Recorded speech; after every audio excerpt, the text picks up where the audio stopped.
कोपरगाव विधानसभा मतदारसंघातील बेरोजगारांना रोजगार उपलब्ध होण्यासाठी व विकासासाठी कोपरगाव तालुक्यात MIDC सुरू करावी यासाठी संजीवनी युवा प्रतिष्ठानच्या माध्यमातून आपण गेल्या 5 वर्षांपासून शासन दरबारी प्रयत्न करत होतो। अखेर या प्रयत्नांना यश आले असून राज्य शासनाने राहता आणि कोपरगाव तालुक्यात नवीन MIDC सुरू करण्यास मंजुरी दिली आहे। हा कोपरगाव तालुक्याच्या दृष्टीने मोठा आनंदाचा क्षण आहे, असे संजीवनी युवा प्रतिष्ठानचे संस्थापक अध्यक्ष युवा नेते विवेक कोल्हे यांनी आज कोपरगाव येथे पत्रकार परिषदेत सांगितले।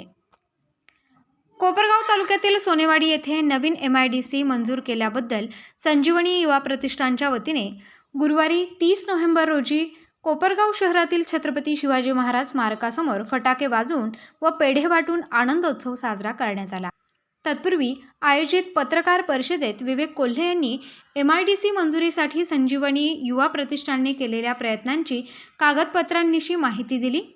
राहता तालुक्यातील शिर्डी नजीक सावळी विहीर व कोपरगाव तालुक्यातील चांदे कसारे परिसरातील सोनेवाडी येथे महाराष्ट्र राज्य औद्योगिक विकास महामंडळाची नवी वसाहत निर्माण करण्यास तसेच त्यासाठी शेती महामंडळाची 502 एकर जमीन देण्याचा निर्णय राज्य शासनाने 29 नोव्हेंबरला झालेल्या मंत्रिमंडळ बैठकीत घेतला आहे। कोपरगाव तालुक्यासाठी सोनेवाडी येथे नवीन MIDC मंजूर केल्याबद्दल संजीवनी युवा प्रतिष्ठान व कोपरगाव तालुक्यातील युवक व जनतेच्या वतीने विवेक कोल्हे यांनी मुख्यमंत्री एकनाथ शिंदे, उपमुख्यमंत्री देवेंद्र फडणवीस, अजित पवार व राज्य शासनाचे आभार मानले आहेत।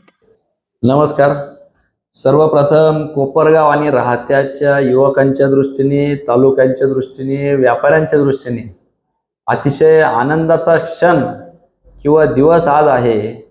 कारण की गेल्या अनेक वर्षांपासून संजीवनी युवा प्रतिष्ठानच्या माध्यमातून, आमदार स्नेहलता कोल्हे यांच्या माध्यमातून, युवा सेवकांच्या माध्यमातून ज्याची आम्ही पाठपुरावा करत होतो, ज्याची प्रतीक्षा आपल्याला होती, तो काल मंत्रिमंडळाच्या बैठकीमध्ये त्याचा निर्णय झालेला आहे। अर्थातच कोपरगाव तालुकाची MIDC आणि जवळपास 500 एकरावर जी काय MIDC मंजूर झालेली आहे, 2-250 एकर हे कोपरगाव तालुका आणि 2-250 एकर राहता तालुका अशी ती मंजुरी मिळालेली आहे। गेल्या अनेक वर्षांपासून आदरणीय माजी आमदार कोल्हेताई असतील, त्यावेळेसच्या तत्कालीन मुख्यमंत्री देवेंद्रजी फडणवीस असतील, त्यांना आम्ही वारंवार हजारो युवकांच्या सहीनिशीत त्यावेळेस निवेदन आम्ही दिलेलं होतं आणि ते निवेदन आम्ही स्वतः त्या ठिकाणी पोच केलं होतं।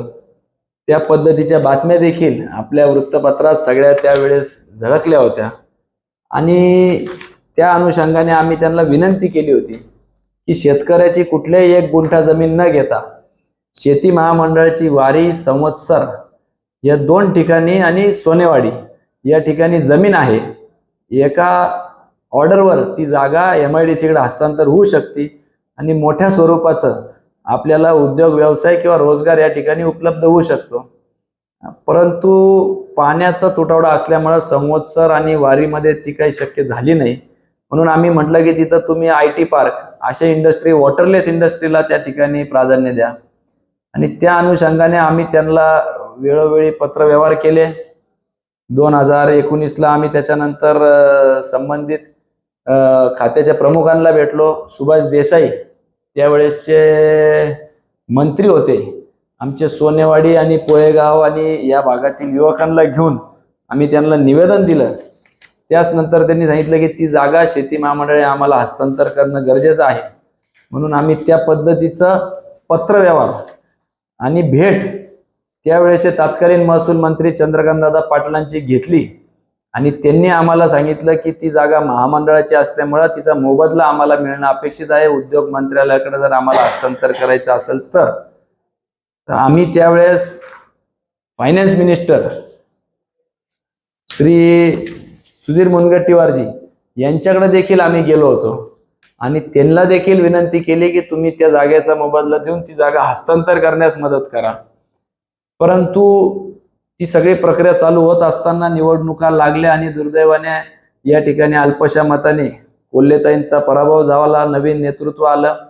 तरी देखील नवीन सरकार आलं, महाविकास आघाडी, आम्ही त्यांना स्मरणपत्र हे वेळोवेळी आम्ही देत राहिलो। अनेक स्मरणपत्र आम्ही त्यांना दिले आणि त्यानंतर 2021 साली आम्हाला तिथून पत्रव्यवहार झालं महाराष्ट्र औद्योगिक विकास महामंडळाच्या वतीने की MIDC मंजूर होण्याबाबत, आणि मग त्याच्याबाबत त्यांनी सांगितलं की 300 एकर जागा लागते वगैरे वगैरे सगळी मागणी. मग आम्ही त्यांना उतारासहित ही सगळे कागदपत्र, नकाशा, त्याचबरोबर त्याचे उतारे, शेती महामंडळाची जमीन आणि कशी तुम्हाला एका याच्याने ते सगळे उतारे आम्ही त्यांना जमा केले आणि त्याच्या अनुषंगाने त्यांना विनंती केली. परंतु पुन्हा त्या दरम्यान आमचे सरकार बदललं. त्या ठिकाणी आदरणीय एकनाथ शिंदेजी मुख्यमंत्री झाले, उपमुख्यमंत्री देवेंद्रजी फडणवीस साहेब झाले आणि उदय सामंतजी त्या ठिकाणी मंत्री झाले. आम्ही पाठपुरावा केला. मलाही तिथून फोन आला युवा प्रदेशांचे अध्यक्ष म्हणून की तुम्ही अशी अशी कागदपत्र केलेली. हे परत आम्ही कागदपत्राची पूर्तता त्यांच्याकडे आम्ही केली. त्या अनुषंगाने त्यांची पाहणी झाली. नगरचे अधिकारी या ठिकाणी आले आणि तो प्रस्ताव त्यांनी त्या ठिकाणी महसूल मंत्रालय किंवा महसूल विभागाकडे पाठवला की हस्तांतर करून मिळावी. सुरुवातीला महसूल विभागाने त्याच्यावर स्वतः MIDC करायचा विचार केला, नंतर MOU करायचा विचार केला, परंतु काही तांत्रिक अडचणीमुळे ती जागा हस्तांतर आता करण्याचं ठरलं. आणि कालच्या मंत्रिमंडळाच्या बैठकीमध्ये विशेषतः देवेंद्रजी फडणवीस साहेब यांचं मी आभार मानू इच्छितो की ह्या अनेक वर्षांच्या प्रलंबित मागणीला पूर्ण झाली आणि शिर्डी कोपरगाव MIDC ही मंजूर झालेली आहे. आणि निश्चितच हा आनंदाचा क्षण आहे. त्याच्यामुळे आमच्या सगळ्या युवकांनी घेतलेल्या मेहनती, हजारो सह्या, 10-12 हजार सह्यांचं पत्र आम्ही दिलेलं होतं, हे सगळं आज कुठंतरी फलित त्याचं झालेलं आहे.